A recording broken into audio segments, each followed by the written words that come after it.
चलो आज तुम लोगों को ना एक शानदार चीज़ बताता हूँ जिससे तुम्हारी लाइफ ना चेंज हो जाएगी अगर तुमने इसको एग्जीक्यूट कर लिया तो। क्या तुम्हारे साथ ऐसा होता है कि यार क्या क्या काम करने हैं क्या काम नहीं करने हैं कुछ समझ में आ नहीं रहा है। लाइफ बहुत मेसअप हो रखी है। मैं अपनी फीलिंग समझ नहीं पा रहा हूँ, बहुत ओवर थिंकिंग कर रहा हूँ, बहुत ज़्यादा सोच रहा हूँ। क्या है ना, मैं 10 काम कर रहा हूँ बट समझ नहीं आ रहा है कि 10 में से एक काम भी नहीं हो रहा है, कुछ दिख नहीं रहा है। अपने आप को समझ नहीं पा रहा हूँ, अपनी प्रोक्रेस्टिनेशन, अपनी कमियाँ, अपने वीकनेसेस को ख़त्म नहीं कर पा रहा हूँ। पता नहीं यार लाइफ में क्या हो रहा है, कुछ समझ में नहीं आ रहा है। ये सब मेरे साथ भी होता था, बहुत होता था। लिटरली 2023 की बात है ये, जब मेरा एक्सीडेंट हुआ था और मैं अपनी टॉक्सिक जॉब छोड़ के बैठा था। मेरे पास जॉब नहीं थी, जो पेट टूटा हुआ था, घर पे अकेला था। बहुत सारे थॉट्स चलते थे माइंड में, बहुत सारी बातें चलती थी। और है ना, मैं बहुत सारी चीज़ें ट्राई करने की कोशिश करता था, ये वो। और यार मैंने ना एक एनालिसिस किया उस टाइम पे कि यार मेरी लाइफ है ना एकदम छोटी छोटी चीज़ों की वजह से ख़राब हो रखी है। It's not about the big things, it's about the small things. मैं कुछ चीज़ें करना भूल गया, कुछ चीज़ें मेरे को याद नहीं रही, या फिर है ना मैं चीज़ों को है ना कंसिस्टेंटली नहीं कर पा रहा हूँ। तो यार फिर मैंने ना कुछ वीडियोस देखे एंड फिर मैंने एक आइडिया लगाया कि हाँ मैं ये चीज़ कर सकता हूँ। तो उन वीडियो से मुझे भी एक आइडिया मिला कि है ना, I should maintain a diary. Literally I should maintain a diary. तो मैं 2024 की जनवरी में मैंने डिसाइड किया कि यार अब तो लाइफ को बदलना है। और लाइफ बहुत, मतलब बड़ी चीज़ें नहीं करनी है, छोटी छोटी चीज़ें बदलनी है। कोई बड़ा बड़ा तीर नहीं मारना मेरे को, छोटे तीर मारने हैं लिटरली। तो मैंने एक डायरी लेके आया। ये है वो डायरी जो मैंने पूरे, और मैंने इसको जनवरी से लिखना स्टार्ट किया और पूरे 2024 तक मैंने इस डायरी को यूज किया है, लिखा है, भरा है। और मैं आज तुमको इस वीडियो में बताऊंगा कि मैं इस डायरी को कैसे मेंटेन करता हूँ, कैसे मैं इसको यूज़ करता हूँ, किस तरह से मैं चीज़ें लिखता हूँ, एनालिसिस करता हूँ, और ये चीज़ कैसे मेरी लाइफ में इतना इम्प्रूवमेंट लेके आई है। तो ये है डायरी अभी की 2025 की जो मैं मेंटेन कर रहा हूँ। सो देखो, मैं डायरी को है ना 3 पार्ट में डिवाइड करता हूँ। मेरा फर्स्ट पार्ट ये होता है जिसके अंदर मैं अपने टास्क लिखता हूँ, डेली के टास्क। सेकंड पार्ट होता है जिसमें मैं एनालिसिस करता हूँ मेरी लाइफ का। और थर्ड पार्ट होता है जिसके अंदर मैं अपने रैंडम थॉट्स एंड आइडियाज़ लिख देता हूँ। फर्स्ट पार्ट जिसमें मैं टास्क लिखता हूँ, क्या करता हूँ, रात को बैठता हूँ, चीज़ें लिखी 1 2 3 4 5, ये 5 6 चीज़ें मुझे कल करनी है। ठीक है, सुबह उठता हूँ, वापस से उन चीज़ों को देखता हूँ और फिर उन चीज़ों को करने लग जाता हूँ।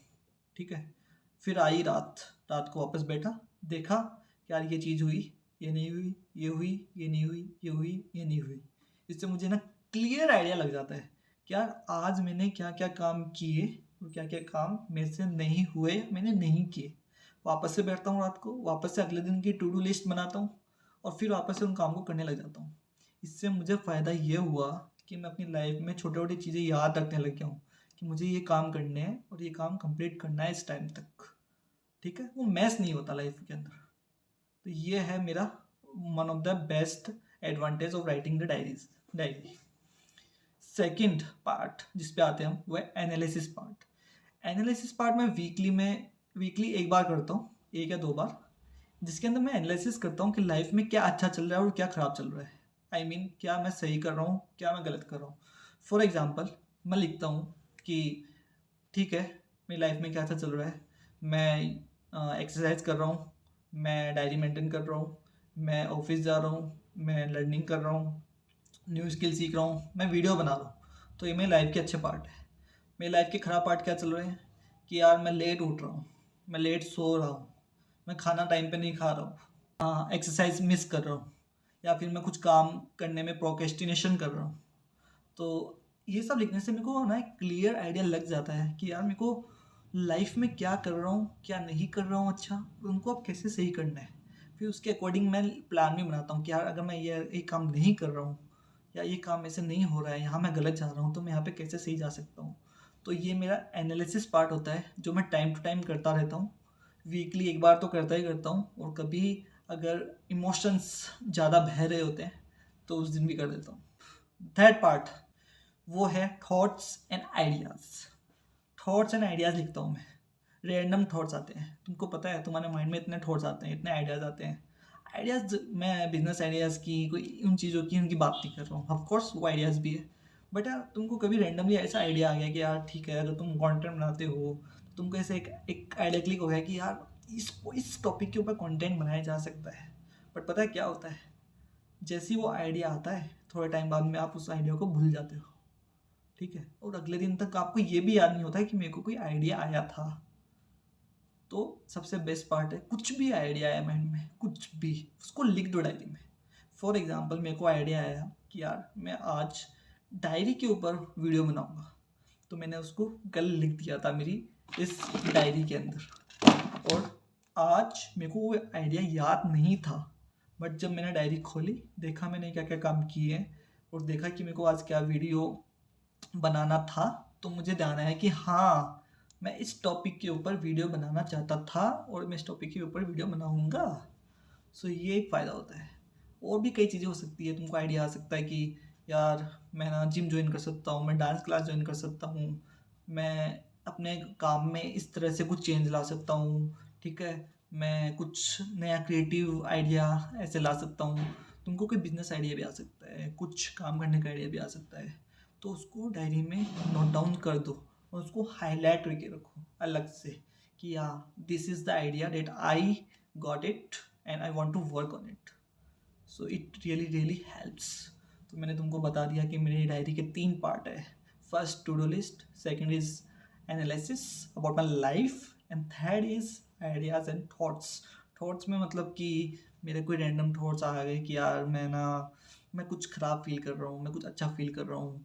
And most importantly I come to this, मैं अपनी डायरी में टाइम टू टाइम ये भी लिखता रहता हूँ कि what I feel grateful for. मुझे किन किन चीज़ों के लिए ग्रेटफुल फील होता है। मैं लिखता हूँ I feel grateful that I have good health, I have good money, I have this camera to record my videos, I have this life to live. So मैं छोटी छोटी चीज़ें, एकदम छोटे छोटे ग्रेटिट्यूड्स भी लिख देता हूँ डायरी के अंदर। तो अब ओवरऑल मेरी लाइफ में क्या चेंज आया है और आ रहा है डायरी मेंटेन करने से। पहली चीज़, चीज़ें क्लियर हो गई है, चीज़ें क्लियरिटी दिखती है मुझे लाइफ में, क्लियरिटी दिखती है कि क्या चल रहा है क्या नहीं चल रहा है, मैं कहाँ जा रहा हूँ, कहाँ सही कर रहा हूँ, ये सब। दूसरी चीज़, मुझे कॉन्फिडेंस बिल्ड होता है जब मैं चीज़ें करता हूँ, जब मैं कोई चीज़ को टिक कर देता हूँ कि हाँ ये काम मैंने कर लिया है, तो एक अलग ही डोपामिन हिट होता है कि हाँ मैंने ये काम किया है। लाइफ में कॉन्फिडेंस आता है कि हाँ मैं एक जगह से दूसरी जगह मूव ऑन कर रहा हूँ, मेरी लाइफ अपसाइड वे में ग्रो कर रही है। तीसरा, मुझे ग्रेटिट्यूड फील होता है।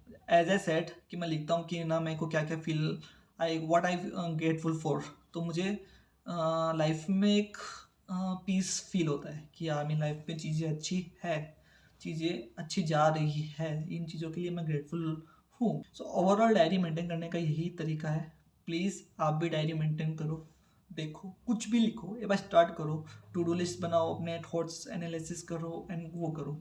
बट रिमेंबर वन थिंग, सच लिखना है, सच, खुद से कभी झूठ नहीं बोलना है, हमेशा सही लिखना है, सच बोलना है कि मैंने ये काम किए हैं, मैंने ये काम नहीं किए, मेरी ये डिज़ायर्स है, मेरी ये डिज़ायर्स नहीं है, what I want to earn, why I want to earn, why I want to do this thing, ये सब तुमको लिखना है। तो be truthful to yourself. So मिलते हैं अगले वीडियो में। Thank you.